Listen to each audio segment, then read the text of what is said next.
Welcome back to another reading video, scholars. I hope you had a great weekend and that you are ready to start our new reading lesson.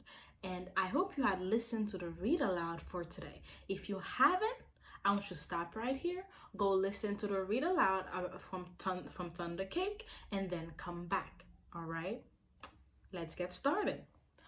When readers finish a book, we don't just say, "I'm done." We remember what the whole book is about and retell the important parts to ourselves. Then we reread to make sure that we did not leave anything important out. All right? So now we're going to start rereading Thunder Cake together so we can deepen our understanding of the book. I'm going to have my book in front of me, and I'm going to have your book for you on the computer, on the screen, okay? So pay close attention, because remember, I'm going to ask some important questions that you should be able to answer, all right? Let me get it set up and we'll get started. All right, scholars, I have our book set up, so let's get started, okay? Listen closely so I can ask questions. On sultry summer days at my grandma's farm in Michigan, the air gets damp and heavy. Storm clouds drift low over the fields. Birds fly close to the ground. The clouds glow for an instant with a sharp crackling light, and then a roaring, low, tumbling sound of thunder makes the windows shudder in their panes. The sound used to scare me when I was little. I loved to go to Grandma's house.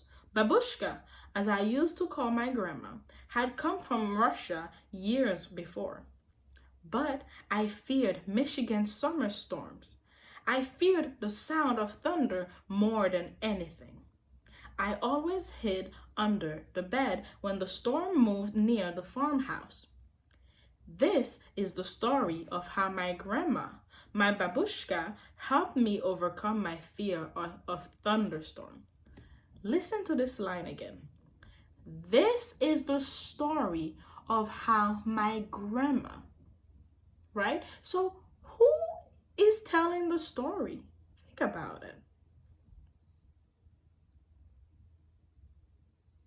You see, look over here on this page right here. It says, for my babushka. See, right here, that's called a dedication, right? So the story is dedicated to her babushka. So the person who is telling the story is the author of this book. The author is called Patricia Polacco, right? So she's telling the story about when she was a girl, all right? Patricia says she fears the sound of thunderstorms. What about thunderstorms makes her scared? So let me read one sentence again from our book. Listen closely. The clouds glow for an instant with a sharp crackling light, and then a roaring, low, thumbling sound of thunder makes the windows shudder in their pain. So remember, the glow and crackling light represents the lightning, and the shudder and the pains and the roaring of the tumbling refers to the thunder. So it's not just the loud noise that makes her scared, it's also the lightning, and the loud noise is the thunder. So she's scared of the lightning and the thunder that comes with thunderstorms. All right, let's read our next page. Grandma looked at the horizon, drew a deep breath, and said, "This is Thunder Cake baking weather, all right. Looks like a storm coming to me." Look closely at the picture. What do you think horizon means?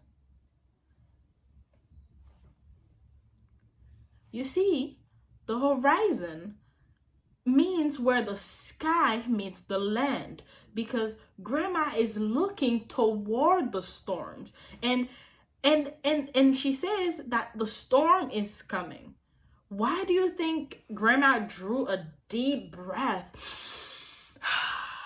when she looked at the horizon. Why do you think she did that?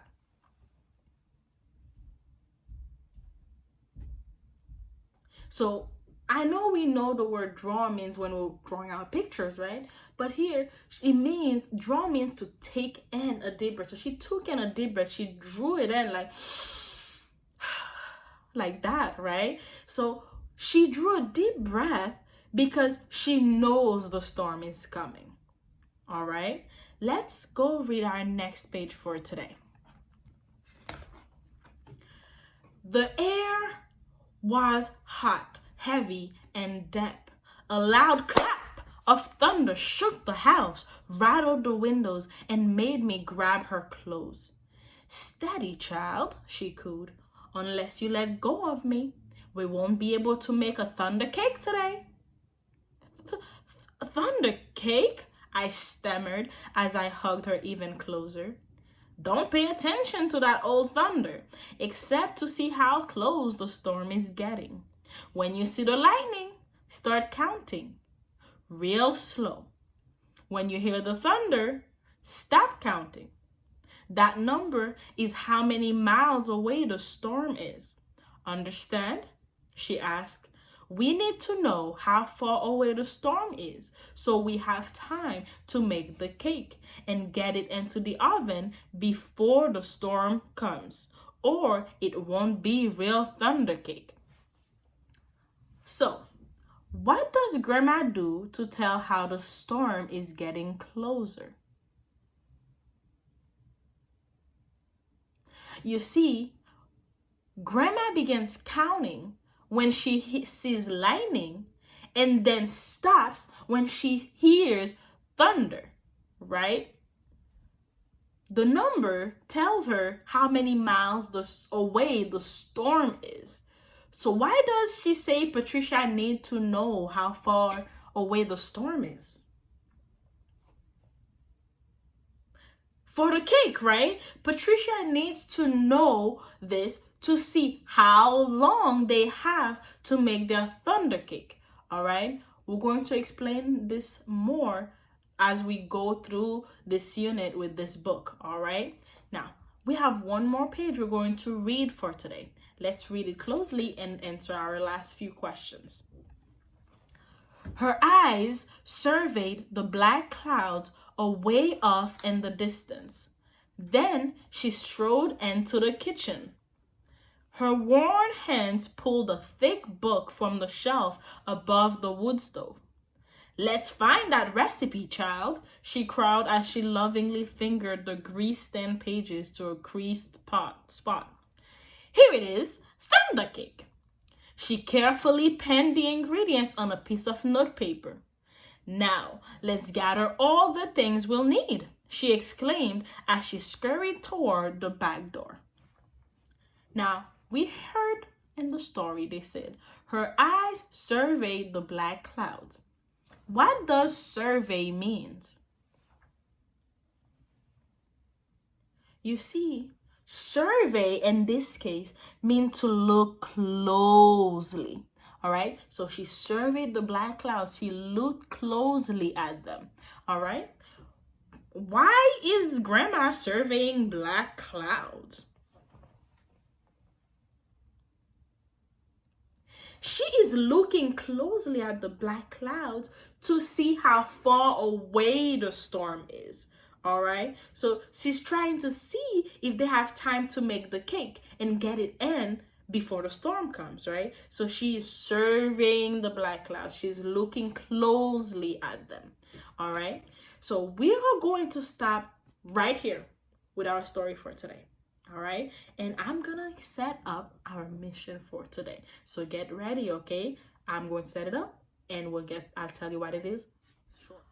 All right, scholars, are you ready for your mission for today? Yeah? All right, here's your mission for today. I want you to read on RazKids, and when you are done, you have to practice retelling what you read to whoever is at home. All right, that's your mission for today. So are you ready? Yeah? All right, get ready, get set, go.